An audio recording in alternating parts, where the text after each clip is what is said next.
ঈসা আলাইহিস সালাম দাজ্জালকে মারার পরে আরেকটা প্রজাতি বের হবে, এর নাম ইয়াজুজ আর মাজুজ। নাম শুনেছেন? এই যে এই সূরার মধ্যেই আছে, এই সূরা কাহাফের কথা বললাম না, সূরা কাহাফের পিছনের দিকে আছে ইন্না ইয়াজুজ ওয়া মাজুজ মুফসিদুনা ফিল আরদ। যুলকারনাইন বাদশার কথা পড়বেন, তিনি যে দেয়াল নির্মাণ করে দিয়েছিলেন লোহা এবং তামা দিয়ে, মনে আছে, পড়েছেন? আচ্ছা, এই ইয়াজুজ আর মাজুজ যখন বের হবে পৃথিবীর পানি খেয়ে শেষ করে ফেলে দিবে। এর এত বেশি হিংস্র হবে যে এদের সাথে লড়াই করার মতো ক্ষমতা কোনো মানুষেরই থাকবে না। এমনকি ঈসা আলাইহিস সালামেরও নয়। ঈসা আলাইহিস সালাম তুর পাহাড়ে চলে যাবেন মুসলিমদেরকে নিয়ে, তুর পাহাড়ের ভিতরে মুসলিমরা সেখানে লুকিয়ে থাকবে, পৃথিবীর মেসাকার অবস্থা হয়ে যাবে, পৃথিবীর পানি খেয়ে শেষ করে ফেলে দিবে হিংস্র প্রজাতি।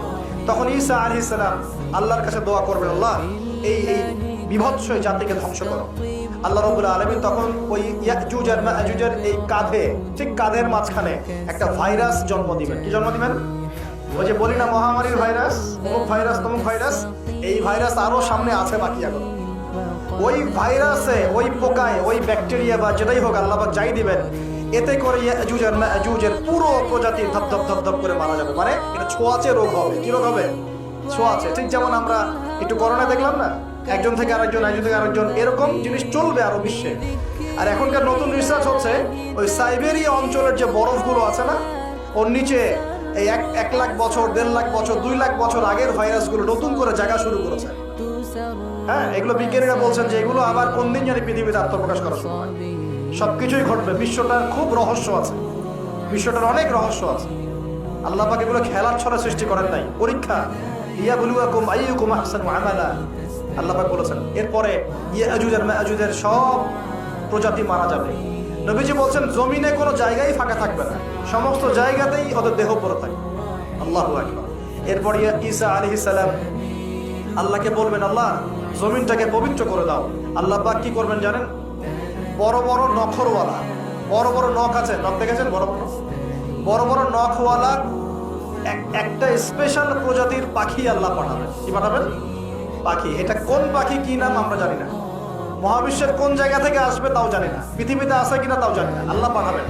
আবাবিল, তয়রুন আবাবিল, যখন আল্লাহ পাখি পাঠিয়েছিলেন না, ওয়ারসালা আলাইহিম তয়রুন আবাবিল, আসলে ওই পাখির নাম কিন্তু আবাবিল না, আবাবিল মানে হচ্ছে ঝাঁকে ঝাঁকে। তো ওই পাখি কি আর দেখা গেছে? ওই রকম করে পাথর কেউ নিক্ষেপ করেছে?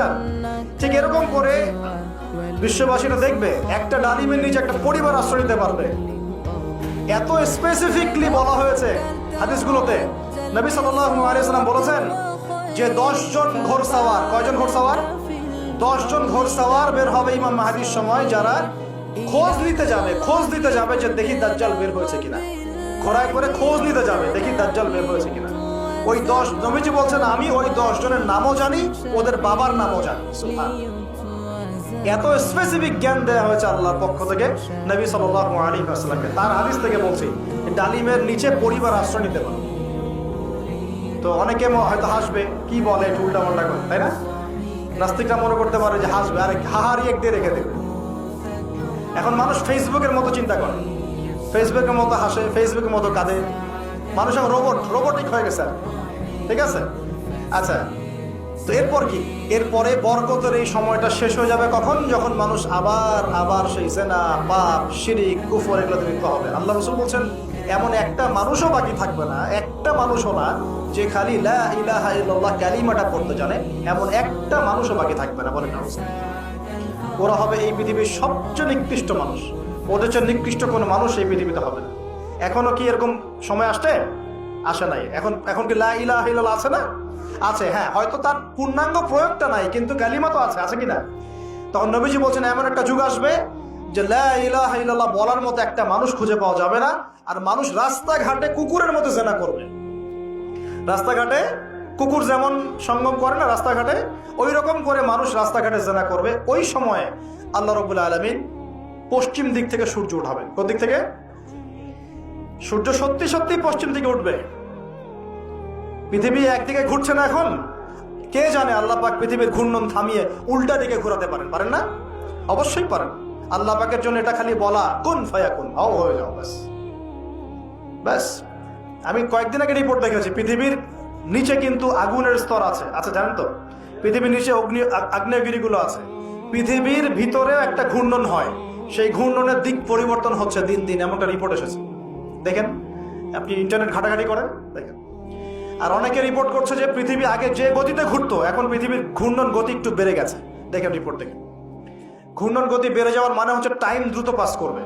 আর শেষ জামানার হাদিস এটাও আছে যে সময় দ্রুত পাস করবে, আছে না? এটা হাদিস আসছে। তো প্রিয় ভাইরা, এই সময়ে মানুষ খারাপ হওয়া শুরু করার পরে এমন খারাপ হবে, আল্লাহর নাম নেওয়ার মতো কোনো মানুষ থাকবে না, আল্লাহ আল্লাহ বলার মতো কোনো মানুষ থাকবে না। তখন পশ্চিম দিক থেকে সূর্য উঠবে।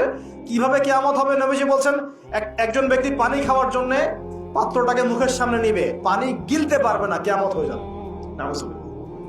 ইযা ওয়াকাআতিল ওয়াকিআ লাইসা লিওয়াকাআতিহা কাযিবা আল খারিআতু মাল খারিআ ওয়া মা আদরাকা মাল খারিআ, আছে না? আম্মা ইয়াতাসাআলুন আনিন নাবাইল আযীম। কত সূরা আছে কিয়ামত সংক্রান্ত, পড়ে দেখেন। ইযা যুলজিলাতিল আরদু জিলজালাহা ওয়া আখরাজাতিল আরদু আসকালাহা ইযা শামসু কুওয়িরাত ওয়া ইযা নুজুমু কাদারাত। এই সূরাগুলো পড়ে দেখেন। আম্মা পারার শেষ পারাটা, যেটা 30তম পারা, এর সূরাগুলো পড়ে দেখেন। কিয়ামত চোখে দেখতে পারবেন ইনশাআল্লাহ। সিংহায় ফুঁক দেওয়া হবে। আল্লাহ পাকের ফেরেশতার এত ক্ষমতা আল্লাহ দিয়েছেন, একটা ফুয়ে পুরো মহাবিশ্ব ধ্বংস হয়ে যাবে ইনশাআল্লাহ। চারটাখানি কথা নাকি? দ্বিতীয় ফুৎকারে আবার সবাইকে জীবিত করা হবে। এবং এই যে দুনিয়ার জীবনটা আমরা কাটাচ্ছি, এই 30, 40, 50, 60, 100 বছরের জীবন, এই জীবনের এক একটা হিসেব আল্লাহর সামনে দাঁড়িয়ে সেদিন দেওয়া লাগবে।